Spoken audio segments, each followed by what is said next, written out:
Drug Enforcement Unit. Samantala, gin-monitor ining subject person naton nga si alias Tutong. Kag makapila ka beses kita sini mag-transaction sini sa iya. Dila sa area sang Barotac Viejo kag area sa Kahoy.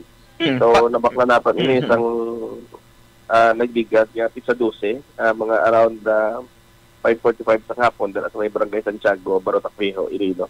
Sa di nakuha naton ini siya sang more or less 415 grams no nga suspected siya po may ini standard drug price nga nagdangat almost 3 million pesos. So ang aton sining transaction isa ini ka bulto. So mag sining isa ka bulto 5 ini ka gramo pag may kabaylo ini sang 21,000 pesos. So subong gina prepare na nabot ang dokumento or rather sining hapon dapat mapasakaan na siya sang kaso for violation ng Section 5, 11 ng RA 9165. Siya man ni Major isang operate nato no sang ligad nga adlaw. Yes, pizza 12, 11 aljon 11. Okay. Major, paano nato na monitor ining subject nga minilyon gali ni ang iya sining ang recover naton sa iya? Yes, actually wala naton ma-monitor ini nga amo ni kada ko ang volume. Okay. Kaya ang aton transaction tatlo lang supposed to be kabulto. So isa ka bulto ka mo transaction, utangon amon ang duha ka bulto. It so happen lang nadugayan siya dito sa area sang Tapis because nga nagkuha siya sang bag-o padalahanin sa Metro Manila nga ilog-dispose pa supposed to be sa area sang Iloilo City, Estancia and Aklan, no? I don't know kung paano niya ini kay nagdiretso dito siya sa Amon or basi may ma-pick up lang dito sa iya sa may barangay Santiago, Barotac Viejo. So that is why nakuha naton amo ning kadako nga volume sa illegal drugs nga dala-dala niya during that time pag kuha namon sila sa iya. Di nato nakuha ini Major ang 2.8 ni nga balor sa ligang nga droga sa iya nga bag, sa sling bag niya nga dala-dala niya. Bawa. Okay. So sa aton nga monitoring una ordinaryo lang gid siya abing nga managbaligya sa ligang nga droga. Gakuan siya kabayo Aljon. Actually kung makita mo sa Facebook post ko, katuwa kami sini mag-transaction sila sa iya. Okay. Hindi namon ni makilala ang identity niya. It's because naka full face helmet, no? Ma-recognize lang sang isa ka kooperatiba nga ginapangilala niya ang tingog, but hindi namon makilala actually ang okay. In all honesty, hindi namon makilala ang identity niya. Bangon nag-transaction kami sa sulod sang New Bilibid Prison. Okay. Tapos siya lang ang nagadala, no? Siya lang naga-pick up or rather siya ang naga-deliver. So that is why actually wala namon masatisfy gani ang ang mga administrative requirements ng among sa Philippine National Police ang mga because hindi namon ma-identify ang tsura sining aton subject person. Okay. Patigayon lang ini siya sa aton police, no, nga mag-transaction sa pagi sa sulod sang Bilibid Prison. So nag-surface lang ining tawo nga ini, hindi na to nakilala, hindi man kilala sa operatiba, no? So nagsalig siya sa amon, nagsalig man kami sa iya. So amo nang gwa. So uli lang namo na kilala gini nga amo ni gali siya ang pagdakop na.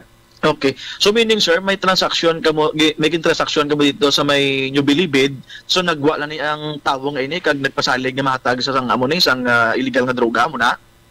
Precisely, ang amo niya ka-transaction dito sa sulod Buntong Muntinlupa. Kilala to namo niya kung sinong source. Pero okay. Ining tawo yung gindakop namon di namon siya kilala. Do siya lang abi ang gintuganan na sang direkta ni doon nga contact sa sa New Bilibid Prison? Yes, so dito naton kabayo ni siya, butigero, runner, no. Kung dira nga kwan. Kay why kami di kilala sa iya nga taga kwan. Pero ang makilala namon, one thing is certain, nga kilala namon ang nagadiriher sang transaction. So detained subong sa New Bilibid Prison, taga Barangay Santiago man, kag ining subject naton taga Barangay Santiago man. So may posibilidad. Isa lang sila ka lugar.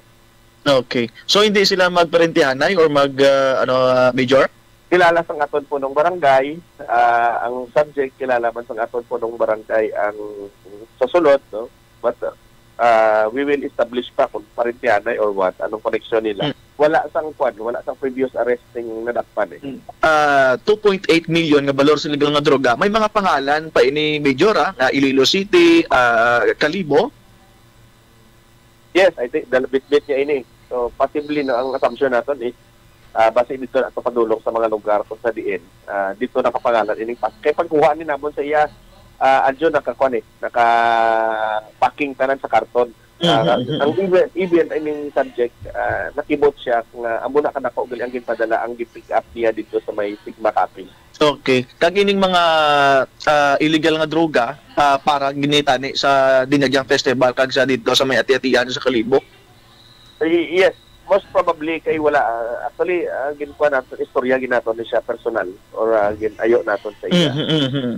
Nahulat man siya kay after niya tani siguro deliver dito sa amon. May instruction man niya ipalabo, isugo siya kung sinong makuha or pick up sa iya or idulong niya ang mga kuano.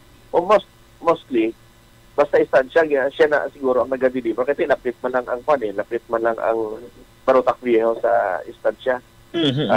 Para i-travel sa motor niya, makuha niya 1 hour. So ang Iloilo City lang and Aklan. So, I think kung lantaon naton may mga festivities nga pala abuton. Okay. Why na sa sir sang upod no sa monitoring naton nga dira man sa ila sini nga barangay nga posible amo man to ang naga-contact sa sulod do sa New Bilibid. So, okay. Uncooperative pa ini siya. So basi mulalong na ini siya in few days time no sa sulod sa Press 1. So that's the time nga we will conduct ginatawag namon nga custodial debriefing. So muna nagaling nga kapila kita magtransaksyon sa iya, limited yapon naton sini nga monitoring siya kun diin pagid siya nagakadto kag kung sino bagay na ginatransaksyon niya. Yes, kay naka full face no. Adasig ang motor, pag daw anay sibat na siya dayon. Okay. Di mo na malapot. Anong epekto sini Major sa apprehension naton sa iya kati na-mention mo kay ina nga wag naton gina-expect nga mo dako gali ang iya sini nga dalang illegal nga droga but then nagkibot kita almost 3 million ang balor sa illegal nga droga nga posible sa festival pa no sa syudad or dito sa may area sa Kalibo Major. Well, apparently adyon ang impact ni ito man kadako no. So, na contain naton ang paglaptas ng illegal drugs no. Ang lagko nga binunto o kung ang lagko nga pinutos ang illegal nga droga pila na tawo ang magamit or hundreds na of drug personalities ang makagamit sina. So saton pa dako nga bulig ini nga na-contain naton kag na recover naton ining illegal drugs.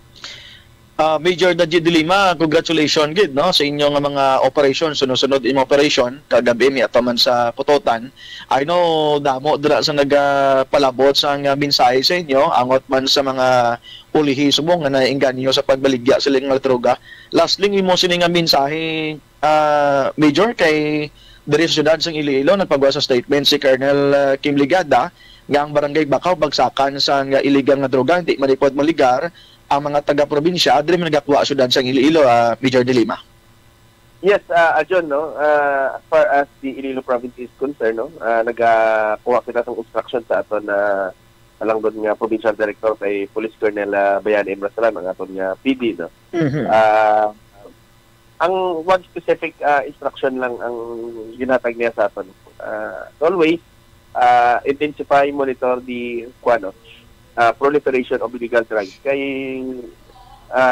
adyon hindi naton makontrol totally ang hindi naton hindi kita masiro nga wala sing droga nga nagasulod.